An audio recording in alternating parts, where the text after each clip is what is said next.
Assalamualaikum warahmatullahi wabarakatuh. Dalam setiap organisasi, potensi terbesar terletak pada aset tak ternilai, yaitu sumber daya manusia. Bersama kami kelompok 10, Gian Ferdiawan, M. Rifko Dika, dan Syafira Maharani, kami akan membahas materi tentang konsep produktivitas dalam sumber daya manusia. Konsep produktivitas dalam sumber daya manusia. 1. Pengertian produktivitas umum. Produktivitas adalah perbandingan antara output hasil kerja dengan input sumber daya yang digunakan. Semakin tinggi hasilnya dengan input yang sama atau lebih sedikit, semakin tinggi produktivitasnya. Output adalah jumlah barang atau jasa yang dihasilkan dalam periode tertentu, sedangkan input meliputi waktu, tenaga, keahlian, dan biaya. Produktivitas berarti bekerja cerdas, working smart, untuk menghasilkan lebih banyak dalam waktu yang sama, menggunakan sumber daya secara efisien, dan meningkatkan kualitas serta nilai tambah hasil kerja. Kedua, produktivitas dalam konteks sumber daya manusia. Definisi: kemampuan karyawan atau tenaga kerja untuk menghasilkan output produk, layanan, atau nilai tambah secara efisien dan efektif berdasarkan waktu, keahlian, dan sumber daya yang tersedia. Ini mencerminkan kinerja individu atau kelompok dalam mencapai target. Unsur-unsur meliputi kinerja kerja output nyata, waktu kerja input, kualitas kerja, memenuhi standar mutu, efisiensi penggunaan sumber daya optimal, dan efektivitas.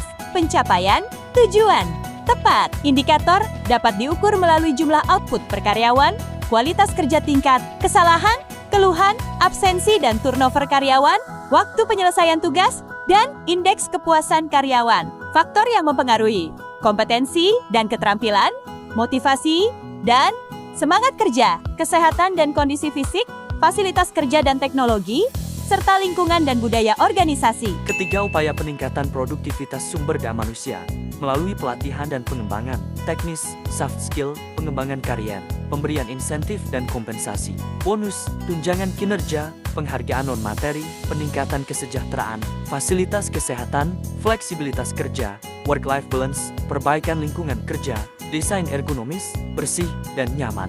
Keempat, hubungan dengan kinerja organisasi. Produktivitas sumber daya manusia yang tinggi meningkatkan efisiensi operasional, menurunkan biaya produksi, meningkatkan kualitas produk, dan kepuasan pelanggan. Ini juga mencerminkan keseimbangan antara pencapaian target organisasi dan kepuasan karyawan. Kelima, tantangan perubahan teknologi yang cepat, resistensi terhadap perubahan budaya kerja, kurangnya pelatihan dan fasilitas, ketidakseimbangan beban kerja, kelelahan, dan stres kerja. Contoh kasus, CV Jaya Sentosa, permasalahan: penurunan produksi dari 50.000 unit menjadi 38.000 unit per bulan dengan jumlah 25 karyawan tetap. Penyebab: mesin produksi sering rusak, karyawan jenuh karena pekerjaan monoton dan kurang pelatihan, tidak ada sistem penghargaan, dan kurangnya motivasi dari supervisor solusi melakukan perawatan rutin dan perbaikan mesin, serta memberikan pelatihan, pengembangan keterampilan, dan sistem penghargaan untuk meningkatkan semangat dan loyalitas karyawan. Kesimpulannya adalah produktivitas sumber daya manusia sangat penting untuk mencapai tujuan organisasi secara efisien dan efektif.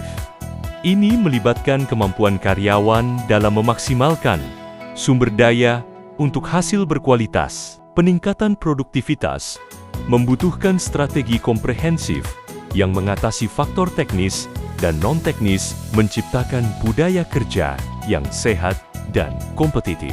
Berikut kami lampirkan beberapa sumber materi dari isi presentasi kami. Baik, itulah akhir dari presentasi kelompok kami mengenai konsep produktivitas dalam sumber daya manusia. Kami sangat senang bisa berbagi informasi ini dengan Anda semua. Terima kasih banyak atas perhatian dan antusiasmenya. Wassalamualaikum warahmatullahi wabarakatuh.